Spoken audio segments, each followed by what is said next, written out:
boys and girls, welcome to Kids Club. It's so nice to see you guys again. So far for Kids Club, our theme has been Bible art. And every week we've been looking at different art supplies and how those can relate to our Bible story. So tonight's art supply is popsicle sticks. Now I know what you're thinking. Popsicle sticks, those are so boring. You can't make anything with a popsicle stick. That is not true. I'm going to show you 3 photos of amazing pieces of art, all made of just popsicle sticks and maybe some glue. Okay, the first picture you are going to see is of a motorcycle. Check this out. That is all made of popsicle stick. Pretty cool, eh? Okay, the second picture you're going to see is of a house. Now this house is not built to scale, so you can't live in it, but look how cool this house is, all made of popsicle sticks. Okay, and the last one you're going to see is of a castle. Again, a smaller version of a castle, but still, this is a very detailed castle, all made from popsicle sticks. So popsicle sticks, what are so cool about them is that they have a bit of strength, but not too much, because even a weak person can break a popsicle stick pretty easily. And our Bible story tonight is all about building something, and the bottom line is having a firm foundation. And our firm foundation should be on God. So that's what we're going to be talking about throughout tonight's Kids Club. Now, we are going to take a break, and we are going to go into something super fun, and we are going to play a game. So watch your screens for it, and cheer as loud as you can during the game, okay? We'll see you back in just a second.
Okay, boys and girls, I am so excited about what we're going to do next. So I have a little baby named Hallie. Right now, she's upstairs sleeping. It's her nap time. And she loves towers.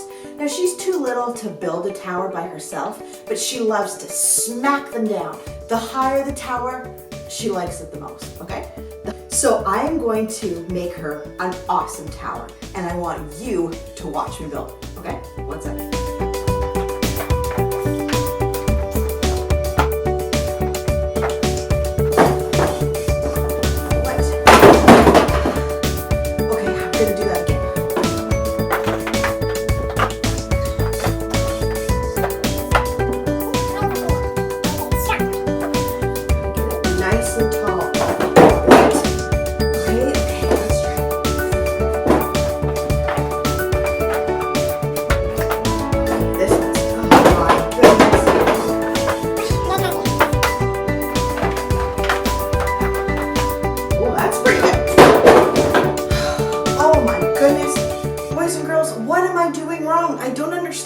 I have a nice fluffy pillow on the bottom, and then I'm putting bricks on top to make sure that it stands nice and straight. And I don't know why this is happening.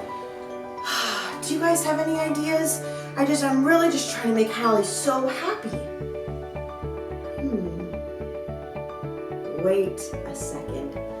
What if instead of using this pillow, I used a table instead? Well, that's probably my mistake. Okay, boys and girls, let's try this one more time. Let's go.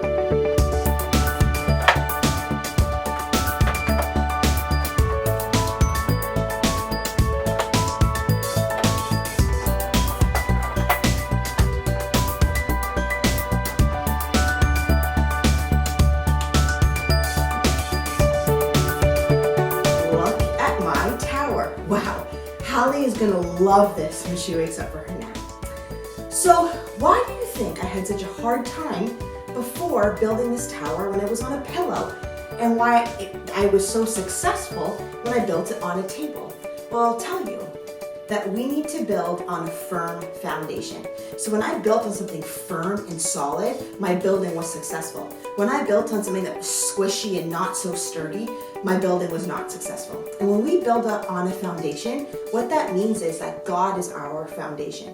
So when we build on Him, when He is at the center of our life and everything that we do, we will be successful. And He will always be with us and ground us. And even if we have a bad day and this tower knocks over, our foundation is still here because it's strong, because God is always going to be our foundation when we trust in Him, when we follow Him. So we're going to watch a Bible story right now. And our Bible story is about Nehemiah. And he builds something similar to what I built. So I want you to listen to this Bible story extremely closely, because we're going to play another game based on what the Bible story video has taught you. So listen up and watch this video. This is the story of Nehemiah and the Jerusalem wall. Oh yeah, Nehemiah. I love that story. Nehemiah was a man who was born as a servant to a king and eventually became a cupbearer. One day, a friend of Nehemiah's came to visit him. He told Nehemiah of how the wall in Jerusalem that kept all the people safe had been torn down and destroyed. Nehemiah was very sad when he heard that. He wept and prayed for days for the people of Jerusalem. Nehemiah knew that the wall needed to be rebuilt, but he knew he couldn't leave the palace without the king's permission. God had given Nehemiah much favor with the king. When Nehemiah told the king of what had happened to the wall, the king not only allowed him safe passage through his kingdom, but also funded the trip and the rebuilding of the wall. I wonder if Nehemiah was afraid to leave the land he had known for so long. I'm sure he was afraid, but he chose to trust God and step out on faith, instead of giving in to his fear. When Nehemiah arrived in Jerusalem, he gathered a team of people to begin rebuilding the wall. While they built the wall, Nehemiah and his men were made fun of. They were trying to keep them from rebuilding the wall. I wouldn't want people making fun of me. But that didn't stop Nehemiah. He cared more about what God thought of him than what those around him did. Wow, that's so cool. I want to be like Nehemiah. The people worked from sunup to sundown, continuing until the wall was complete. Nehemiah became a leader for the Israelite people, and God took care of him and the people for Nehemiah's choice to obey him. God takes care of those who follow His commands. And when you take the initiative to do good, then your light shines even brighter. See a need, fill a need, just like Nehemiah. So I hope you guys enjoyed that Bible story. So just an update, my tower is still standing. It's still very strong. The foundation is still intact. But what is so awesome about that story about Nehemiah is that Nehemiah was such an awesome leader. And Nehemiah was tasked with a really big task. People made fun of him. People tried to destroy the wall that he had worked so hard to build. But every time he kept rebuilding it because he knew the task at hand. He put leaders in place to help him, and he was able to get the job done. So the whole time, no matter what happened, he stayed true to the task because God was his foundation. So yes, he built an awesome structure, but it was because of God's help and that God was at the center of it that he was able to do what he was asked to do. So whatever happens this week, I know this is still such a weird time, just remember that God is at the foundation of everything you do. And when he is at the foundation, he will help you on your bad days, on your good days, on days where you just feel so sad or discouraged about what's happened, or if you get bad news. When God is your foundation, it helps you do anything you need to do, big or small. So I hope you enjoy the rest of your week. I hope to see you on Sunday. Before we go, I promised you one last game. So watch this Bible story game and let me know how many questions you got right. See you next week. Bye.